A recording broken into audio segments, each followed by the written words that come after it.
Assalamualaikum warahmatullahi wabarakatuh.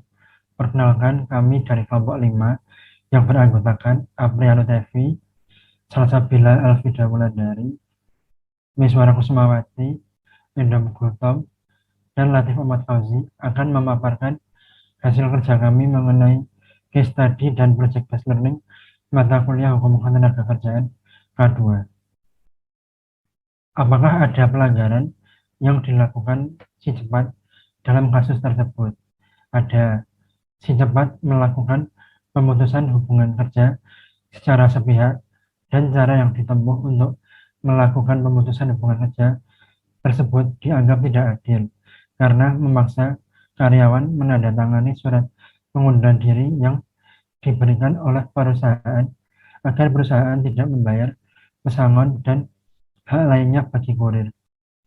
Hak tersebut melanggar ketentuan pasal 81 ayat 1 Undang-Undang Cipta Kerja.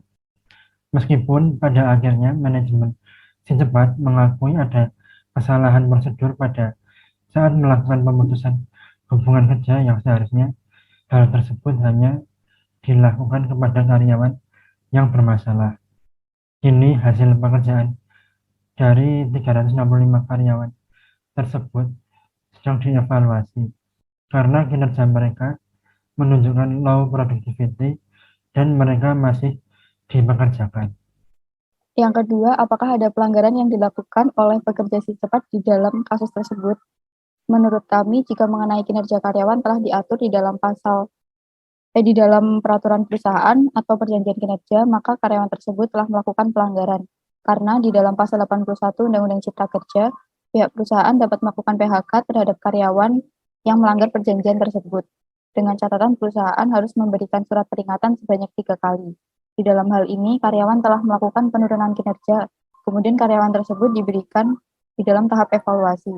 Jika di dalam tahap evaluasi tersebut, karyawan mengalami peningkatan kinerja, maka perusahaan tidak dapat melakukan PHK terhadap karyawan tersebut.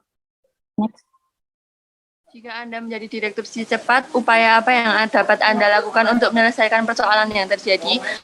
Pertama, meluruskan terkait dengan isu PHK massal yang sebenarnya hanyalah perombakan karyawan.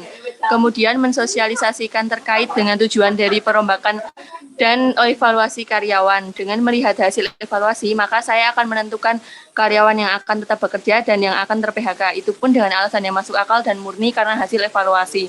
Terkait dengan PHK, saya akan melaksanakan sesuai dengan prosedur yang ditetapkan yang mana tercantum dalam pasal 151 ayat 1 sampai dengan 4 Undang-Undang Cipta Kerja. Next. Jika Anda adalah pekerja si cepat, upaya yang dapat Anda lakukan untuk menyelesaikan persoalan yang terjadi yaitu pasal 163 ayat 2 Undang-Undang Cipta Kerja dengan tanpa alasan yang jelas sehingga batal demi hukum. Upaya yang dapat dilakukan berdasarkan pasal 151 hingga 160 Cipta Kerja serta pasal 136 hingga pasal 59 PP nomor 35 tahun 2001 yaitu melaporkan ke instansi ketenagakerjaan, melakukan pembuatan surat penolakan, meminta pengusaha si cepat untuk memberikan hak kompensasi atau upah akibat kerugian yang ditimbulkan dengan adanya PHK secara sepihak yang seharusnya diterima oleh pekerja, bipartit untuk mencapai kesepakatan. Jika bipartit tidak mencapai kesepakatan, mekanisme penyelesaian perselisihan hubungan industrial. Yang kelima adalah jika Anda menjadi pejabat Kementerian Ketenagakerjaan, upaya apa yang dapat Anda lakukan untuk menyelesaikan persoalan tersebut?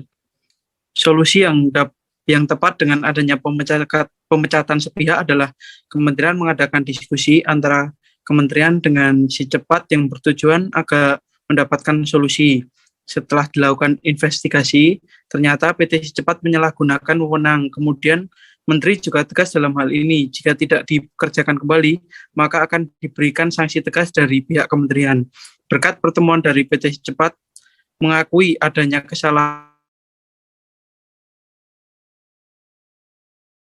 dari lahan data yang buat pekerjanya kembali bekerja dengan cara kementerian mendorong agar tidak adanya pemecatan massal dari pihak pemerintah telah memberikan sanksi kepada PT Si Cepat.